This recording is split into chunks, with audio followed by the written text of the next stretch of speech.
네, 저는 본 말씀 통하여서 우리 끝없는 은혜라는 말씀으로 우리 말씀 나누기를 원합니다. 마크 트웨인이라고 하는 분이 이런 얘기를 했습니다. 세상에는 두 종류의 사람이 있다는 것입니다. 두 종류의 사람이 있는데, 한 사람은 자기 자신에 대해서 크게 실망을 해본 적이 있는 사람, 또 다른 종류의 사람은 자기네 자신에 대해서 한 번도 실망을 해본 적이 없는 그런 두 종류의 사람이 있다. 그런데 자기 자신에 대해서 큰 실망을 느껴본 적이 있는 사람은 자기 자신을 괴롭게 하는 반면에, 한 번도 자기 자신에 대해서 실망을 가져본 적이 없는 사람은 자기 자신은 기쁘게 하지만 오히려 이웃들을 괴롭게 할 수가 있다, 상처를 줄 수가 있다, 이제 그런 얘기를 했다라고 하는 사실인 것입니다.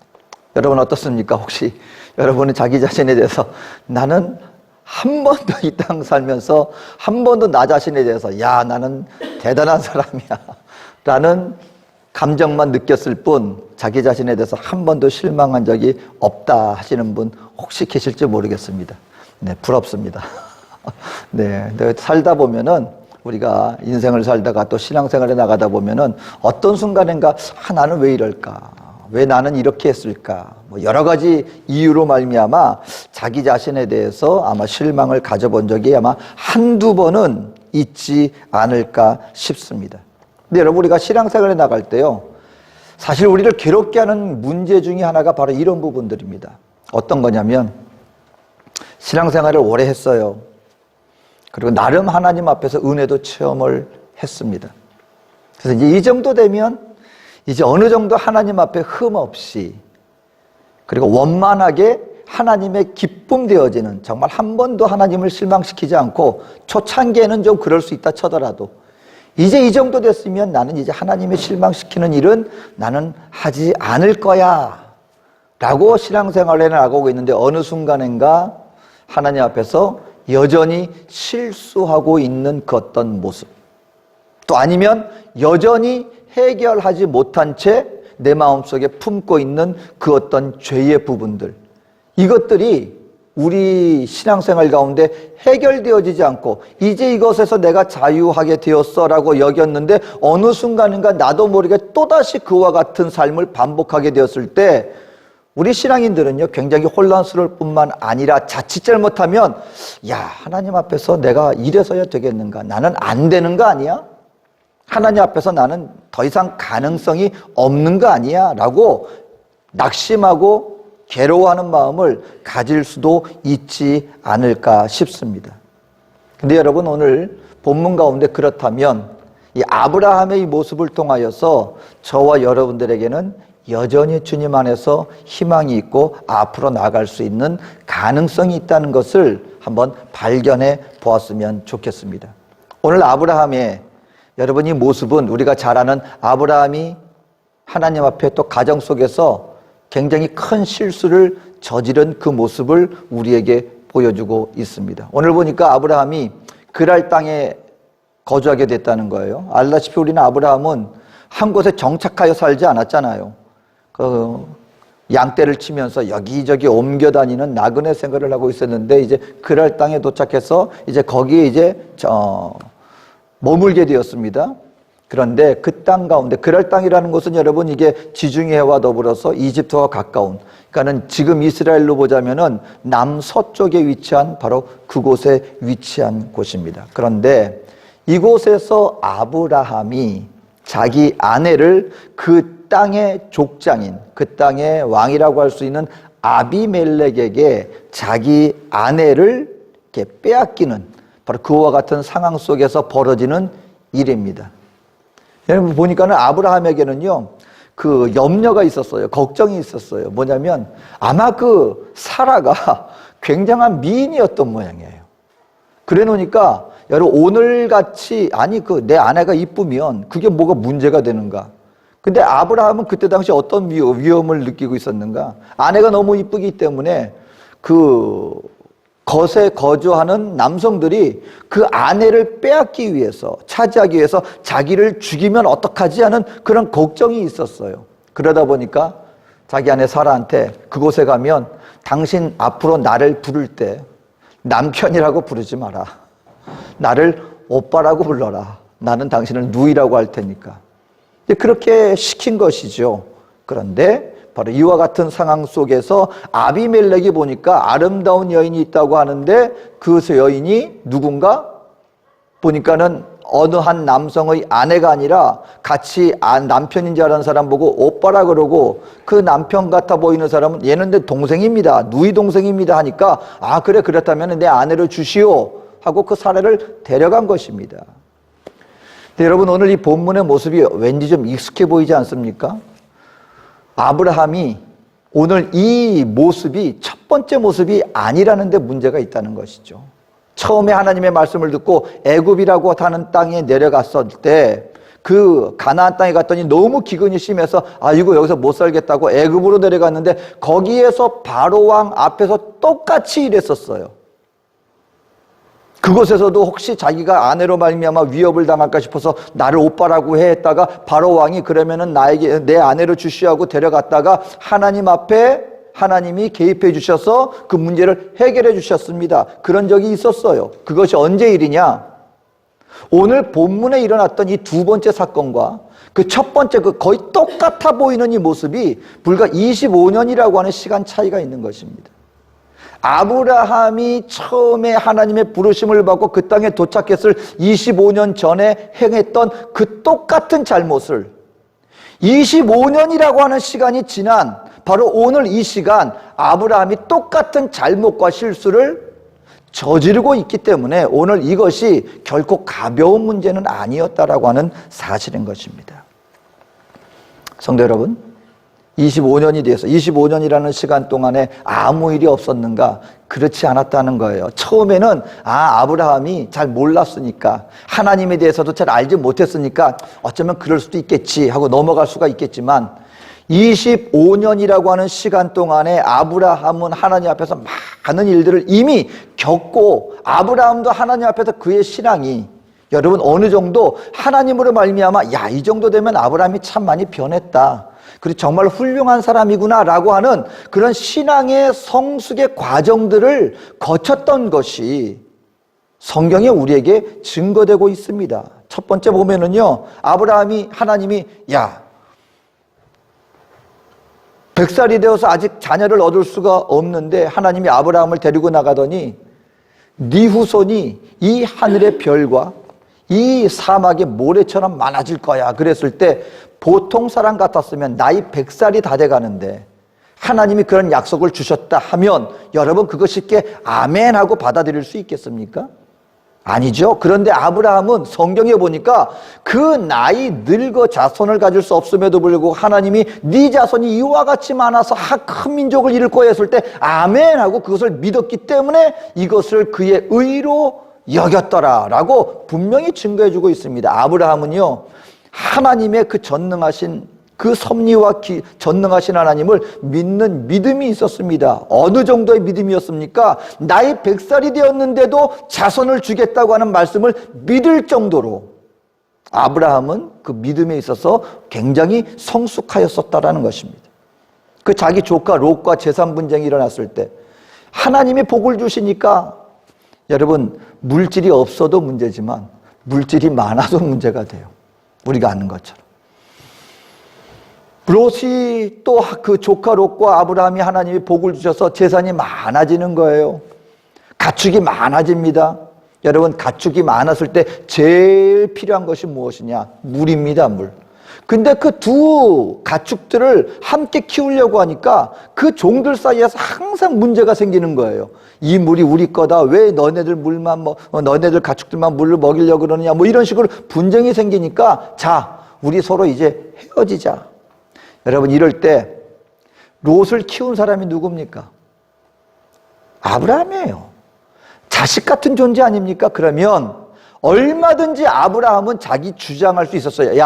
내가 그래도 네 삼촌이고 내가 지금까지 너 키워서 너 이렇게까지 내가 키워줬으니까 이제 내가 이거 선택하면 너는 그 다른 쪽 선택해. 얼마든지 주장할 수 있었어요. 그리고 당연한 것이었습니다. 근데 아브라함은 어떻게 했어요? 모든 것이 다 하나님 겁니다.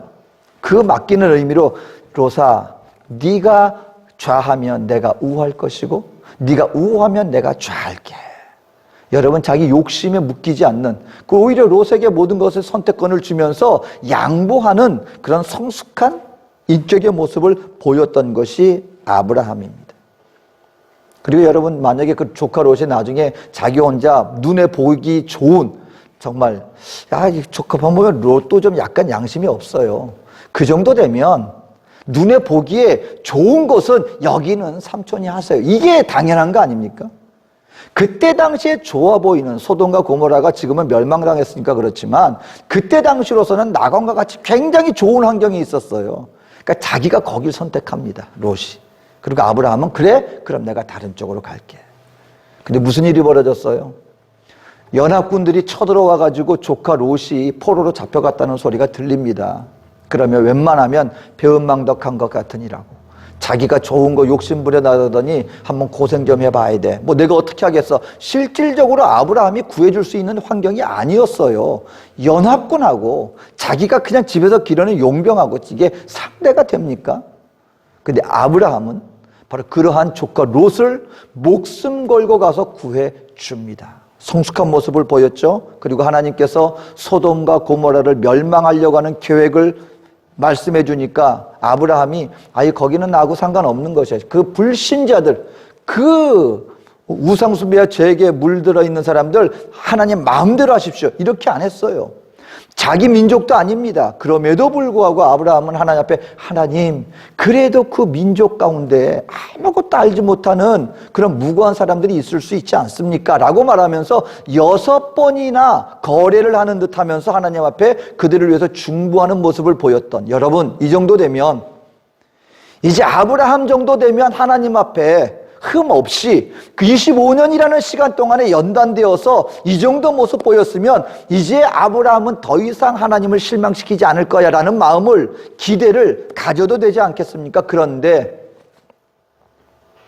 25년이라는 시간이 지난 다음에 아브라함은 여전히 25년 전에 본인이 범했던 똑같은 실수와 똑같은 자기 아내를 그리고 상대방에게 넘겨주는 그런 똑같은 실수를 동일하게 저지르고 있다는 것입니다. 여기서 우리가 한 가지 알아야 될 것이 있습니다. 성도 여러분, 성숙은 필요합니다. 믿는 하나님의 백성들에게요.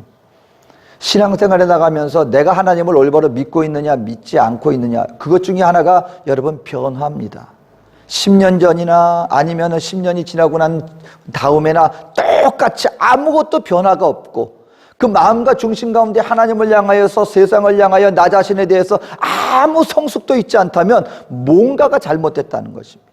마치 저와 여러분들이, 우리 육신은 갓난 아이 때와 10년, 20년, 30년 지나고 같아서는 안 된다는 것이죠. 자라나는 것이 당연한 것입니다. 마찬가지로 우리의 신앙도 시간이 지남에 따라 성숙되어지고 우리가 주님 앞에서 자라나가는 것은 당연한 것입니다. 그런데 여기서 우리가 착각하지 말아야 합니다.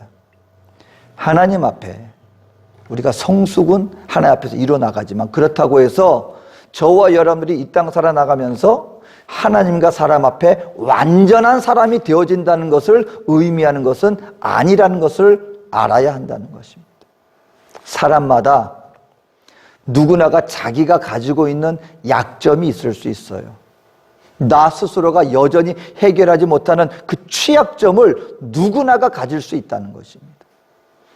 그것이 쾌락의 문제이든 탐욕의 문제이든 아니면 죄의 문제이든 아니면 내가 정말 나 자신을 갖다가 중독시키고 있는 내가 끊지 못하는 그 어떤 것이든 아무리 겉으로 하나님 앞에 완벽해 보이고 하나님 앞에 정말 훌륭해 보인다 할지라도 아직까지도 하나님 앞에 내가 거기에 대해서만큼은 해결하지 못하고 괴로워하고 있는 그 어떤 부분들이 있을 수 있다는 것입니다.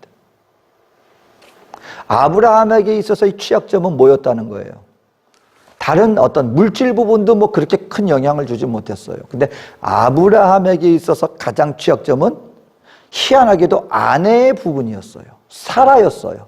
아브라함이 해결하지 못하는 가장 취약한 두려움이었습니다. 이 아내로 말미암아 내가 세상 사람들에게 어떤 해를 입지 않을까라고 하는 아내에 대한 부분을 여전히 해결하지 못하고 있는 부분을 우리가 볼 수 있게 되는 것입니다.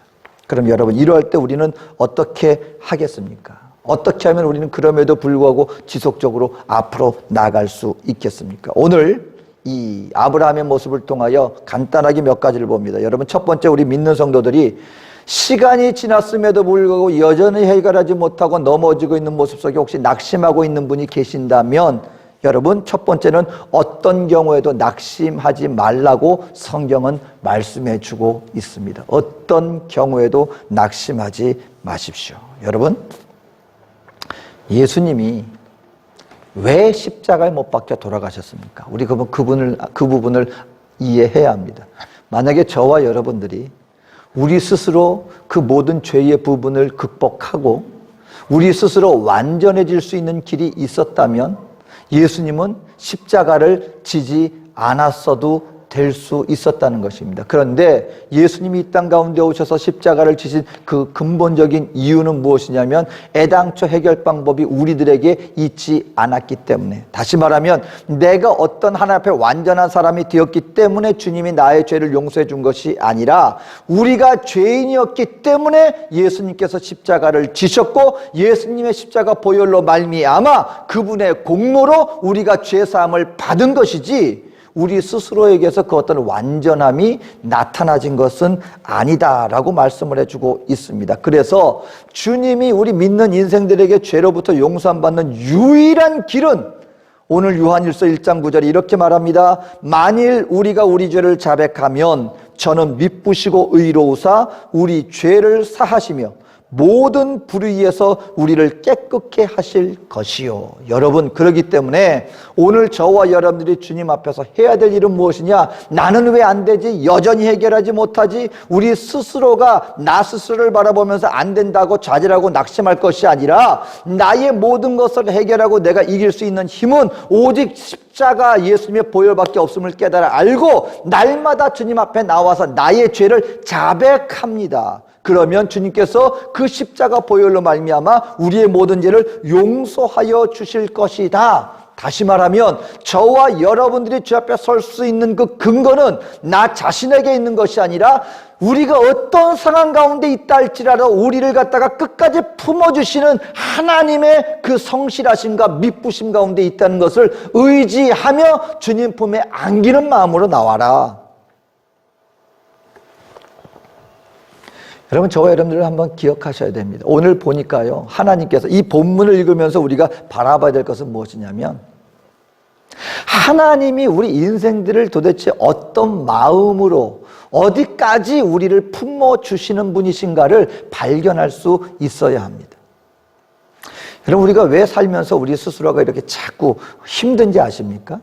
사람들은요, 우리 있는 모습 그대로를 100%를 다 받아주고 그리고 우리 품어줄 수 있는 사람은 사실 없습니다. 그러다 보니까 우리 스스로가 어떤 마음이 있냐면 사람을 만나거나 뭐 그렇다 할지라도 우리의 마음과 심령과 영혼이요, 안식을 얻을 곳이 없어요. 왜? 사람들 앞에서는 가려야 되니까.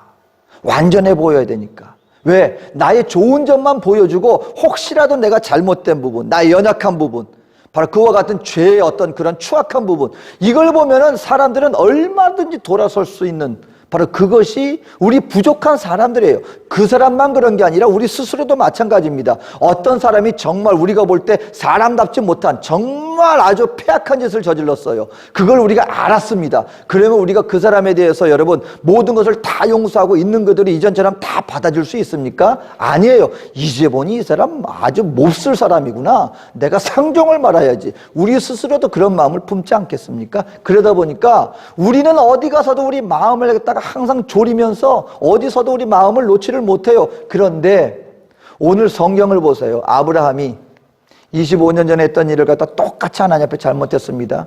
그럼 우리 같으면 어떨까요? 하나님이 아예 안 되겠다. 아니 25년 전에도 그러더니 25년 동안 나와 함께하고 그렇게 내 은혜를 알고 나와 함께 했으면 이제는 좀 달라질 줄 알아야지. 아브라함아, 넌 아무래도 안 되겠다. 아비멜렉아, 네 마음대로 해라. 이렇게 할 것 같지 않겠습니까? 만약에 우리라면. 근데 하나님이요, 아비멜렉에게 오세요. 아비멜렉아, 너 그 여인에게 손대면 내가 가만 안 놔둬. 왜냐하면 아브라함을요, 얘는 안 되는 애야 라고 얘기하지 않아요. 이는 내 선지자야. 아브라함이 잘할 때 지금 하나님이 지금 아브라함 편 드는 게 아니에요. 그 실수를 하고 똑같이 반복했고 25년 동안 변치 않는 그 실수를 했는데 하나님께서 아브라함을 끝까지 이는 내 선지자야. 그리고 기가 막힌 말씀을 해주십니다. 그가 너를 위해 기도해 줄 것이고 그 기도로 말미암아 내가 너를 용서해 주고 너에게 아무 해도 가지 않을 거야. 아니, 하나님 의지할 사람이 따로 있죠. 아브라함을 끝까지 세워주십니다. 여러분 그거 아세요? 하나님은요, 저와 여러분들이 잘했기 때문에 하나님이 우리를 위해주고 지켜 세워주고 인도하는 분이 아니라 하나님은 우리 인생 자체를 그저 조건 없이 사랑하시는 거예요. 근데 그 조건 없이라는 데는요, 우리가 그 놀라운 실수를 했을지라도 그 상황에서도 우리를 끝까지 포기하지 않고 너는 내 백성이라고 끝까지 우리를 지켜 세워주십니다. 내가 너로 말미암아 내가 인생을 복줄 거야. 너로 말미암아 내가 이 땅을 복줄 거야. 너는, 이 세상은 너는 내 선지자야. 왕 같은 제사장이야. 근데 그게 잘했을 때뿐만 아니라 때로는 실수했을 때라 할지라도 끝까지 우리를 포기하지 않으시는 하나님. 여러분 그렇다면은요, 한 가지 분명히 말씀드립니다. 하나님 앞에 나와서 하나님을 전적으로 의지하십시오. 하나님, 우리가 탕자처럼 내 거 아닌데 내 거라고 해가지고 밖에 나가서 하랑 방탕한 그런 삶을 살았다 할지라도 그 아들을 끝까지 기다리는 아버지의 심령으로 우리를 품어주시는 하나님이십니다. 오늘 아비멜렉에게 하는 하나님의 모습을 보세요. 아비멜렉이 그러니까 말하는 거예요. 아니야, 하나님, 난 억울합니다. 내가 남의 여인인지 알고 뺏은 게 아니잖아요. 분명히 말했습니다. 누이라고. 그래서 나는 합법적으로 나의 여인으로 나는 아무 불법을 행하지 않고 이렇게 왔는데 어찌 무고한 자를 해치려고 하십니까? 그랬더니 하나님 말씀합니다. 알기 때문에 내가 지금 간섭하는 거야. 알기 때문에. 하지만 하나님은 누구 편이에요? 그 상황에서도 아브라함 편이에요. 하나님의 내가 선택한 자라는 거예요. 오늘 저와 여러분들은 하나님의 선택받은 자이심을 믿게 되시기를 주의 이름으로 축원합니다. 그렇다면 여전히 우리에게 부족함이 있어요. 알아요. 그러면 이제 하나님은 나에게서 희망을 끊었겠지. 절대 그렇지 않다는 겁니다. 하나님은 저와 여러분들을 선택하셨고 이 선택에 대해서 끝까지 하나님은 나의 편이 되어주시는 분이시다. 그렇다면 사람들 앞에서는 우리가 마음을 졸이면서 이렇게 살 수 있어요. 하지만 하나님 앞에서는 여러분 전폭적으로 의지하며 나오게 되시기를, 그리고 있는 모습 그대로를 내어 맡기게 되시기를, 그리고 그 하나님의 선하심과 미쁘심과 인자하심에 의지하여서 하나님, 나는 부족하지만 내가 하나님의 그 인자하심과 용서하심을 의지하여 나왔사오니 나의 죄를 용서하여 주시옵소서 고백함으로 다시 한번 회복하게 되어지는 우리 저와 여러분 되어주시기를 주 이름으로 축원합니다. 그러니까 여러분 절대로 어떤 경우에도 낙심하지 말라는 것입니다. 어떤 상황 속에서 어떤 실수를 하나님 앞에 저질렀다 할지라도, 그것이 반복된 실수를 할지라도 절대적으로 낙심하지 말라는 것입니다. 두 번째는 이제 이런 은혜를 받은 우리라면 우리 주변의 연약한 자들을 포용할 수 있어야 합니다. 여러분 신앙생활에 나가다 보면은요, 저와 여러분들의 눈이 매서워집니다. 어떤 의미냐면 죄가 보인다는 거예요. 이전에는 죄가 죄로 안 보였어요. 근데 하나님의 은혜를 받고 하나님의 말씀 앞에 살아나가다 보면은요, 우리의 눈이 굉장히 여러분 매서워집니다. 어떤 면에서 그러냐면 선악이 분간이 되기 때문에, 분별이 되기 때문에 이건 잘못된 거야?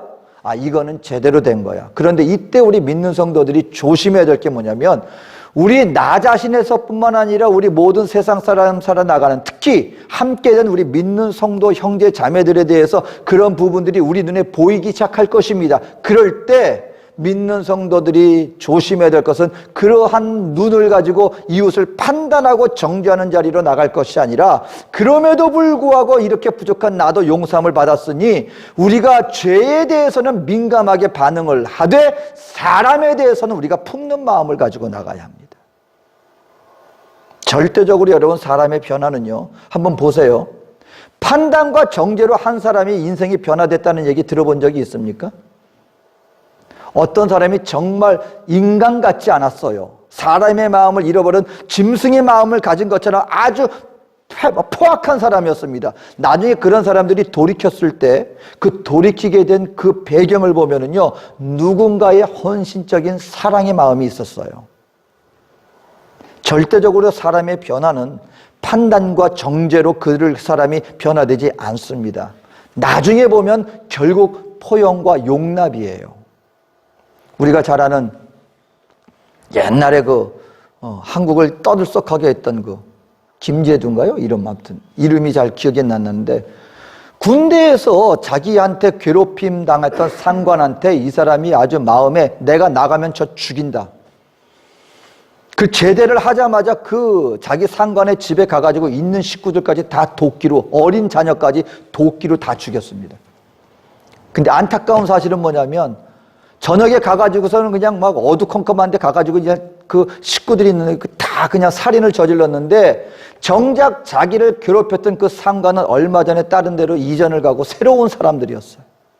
그리고 그 어린아이가 살려주세요 부르짖는데도 그냥 인정사정 없이 그냥 도끼로 그냥 죽여버렸습니다.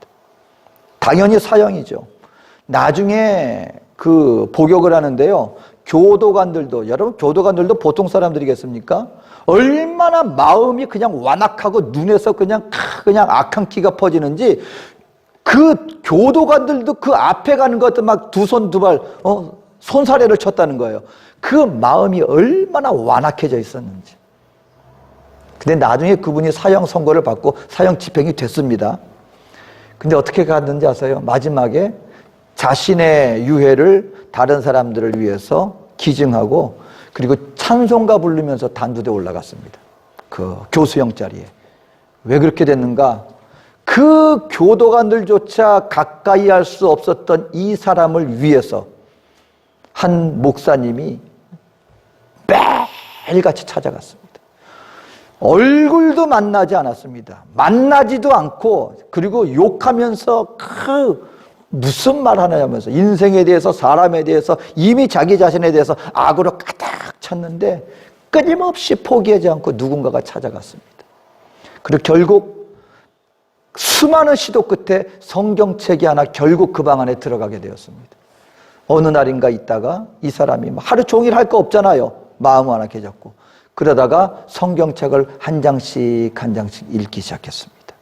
그리고 결국 성경 가운데 나타난 그 하나님의 사랑에 무릎을 꿇게 되었습니다. 나중에 그 완악했던, 그 누구도 함께 할 수 없었던, 아무도 다가설 수 없었던 그 사람을 변화시킨 것은 사형 선고가 아니었어요. 수많은 사람들의 비난이 아니었습니다.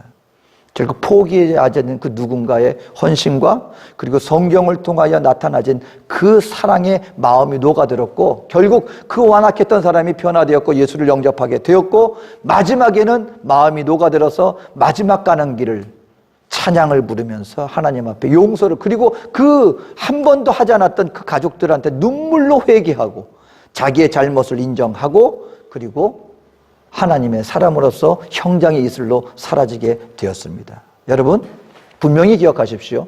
저와 여러분들이 이 세상에 대해서 결국 한 사람의 변화는요, 판단과 정죄로 되어지지 않습니다. 저와 여러분들이 하나님 앞에 용서함을 받은 것은 우리들의 그 어떤 행함이 아니라 무조건적으로 어떤 상황 가운데 있다 할지라도 무조건 우리를 사랑하여 주심으로 말미암아 우리가 아직 죄인 되었을 때에 예수님이 오셔서 그 사랑을 보여주신 그 십자가의 사랑으로 말미암아 우리가 구원받게 된 것이고, 마찬가지로 우리 이웃들을 향하여서도 우리가 품넘고 용납할 때 결국 이 땅 가운데 사람들의 변화되어지고 용납 가운데 하나님의 은혜의 역사는 나타나지는 것이다 라는 것을 잊지 마시고, 저와 여러분들은 항상 내가 용납받은 것처럼 우리 이웃들을 용납하는 마음 자세로 품는 사람이 되어야 될 것이다 라는 것입니다. 마지막으로 저와 여러분들이 잊지 말아야 될 것은 지속적으로 거룩을 향해 나가야 됩니다. 여러분, 이게 하나님 앞에 우리가 용서하면 무조건 다 용서 받는다고 해서 이걸 이용해서는 안 된다는 것입니다. 여러분, 그래서 가장 우리 믿는 성도들이 조심해야 되는 것 중에 하나가, 나 그냥 뭘 하든 어떤 죄를 짓든 나 회개하면 돼, 이건 아니라는 것입니다. 소위 말하는 실질적으로 우리 청년들이 실수하는 것 중에 하나가, 세상도 사랑하고 그렇다고 해서 믿음도 없진 않아요. 그러면 하는 게 뭔지 아십니까? 나 할 거 다 한 다음에 나 회개하면 돼. 아예 내가 잘못한 걸 고칠 의지 자체가 없는 거예요. 내가 하는 그 즐거운 세상 쾌락에 대해서 이것도 하고 내가 구원도 받고 싶으니까 하나님의 그 죄 용서하심과 인자하심을 이용하려고 하는 마음 자세, 이건 아니라는 것입니다. 이러한 상황, 비록 우리는 완전하지 않지만 어떤 마음 자세를 잃어버리면 안 돼요. 여러분 기억하십시오. 디도서 2장 14절에 이렇게 말씀하십니다. 그가 우리를 대신하여 자신을 주심은 모든 불법에서 우리를 구속하시고 우리를 깨끗하게 하사 선한 일에 열심하는 친 백성이 되게 하려 하심이니라. 왜 내가 구원받았는가? 하나님 앞에 거룩한 백성으로서 온갖 선한 일에 열심내는 백성을 되게 하려고 구원받았다. 이 열심은 천국에서가 아닙니다, 여러분. 여기 이 땅에 사는 동안에 하나님 앞에 거룩한 백성으로 열심내는, 선한 일에 열심내는 백성이 되게 하기 위해서 우리를 구원하셨다는 사실을 잊어버려서는 안 된다는 것입니다. 그러니까 어떤 열심을 우리가 중간에 포기하면 안 돼요. 주여, 비록 내가 부족하지만 아직 여전히 불완전한 가운데 있지만 주의 은혜로 나를 거룩한 하나님의 의의 자녀로 살아가게 하여 주시옵소서. 이 열심을 끝까지 포기해서는 안 된다는 것입니다. 여러분, 바로 이렇게 지어질 때 저와 여러분들은 언젠가는 주님 안에서 하나님의, 내 안에 예수의 향기를 우리 이웃들에게 풍기는 작은 예수가 되어서 이 땅을 빛과 소금으로 우리의 직분을 감당하며 살게 될 줄로 믿습니다. 우리 주님 안에 여러분, 아브라함의 이해를 통하여서 항상 주님 앞에 낙심하지 마십시오. 내 이웃을 품으십시오. 그리고 거룩을 향하여 끝까지 전진하십시오. 주님의 은혜가 우리의 삶 속에 빛으로 서게 하는 놀라운 은혜의 자리에 우리 모두가 서게 될 줄로 믿습니다. 기도하겠습니다. 사랑과 은혜가 많으신 나의 좋으신 하나님, 오늘 우리 모두 주님 앞에 섰습니다. 우리는 불완전하지만 주님의 은혜에 의지하여 이 자리에 서 있고 주님의 은혜로 말미암아 지속적으로 저 거룩을 향하여 나아갈 것입니다. 우리를 친히 품어주시고 동행하시는 주님의 은혜 안에 우리가 안식하기를 원합니다. 하나님의 사랑 안에 거하기를 원합니다.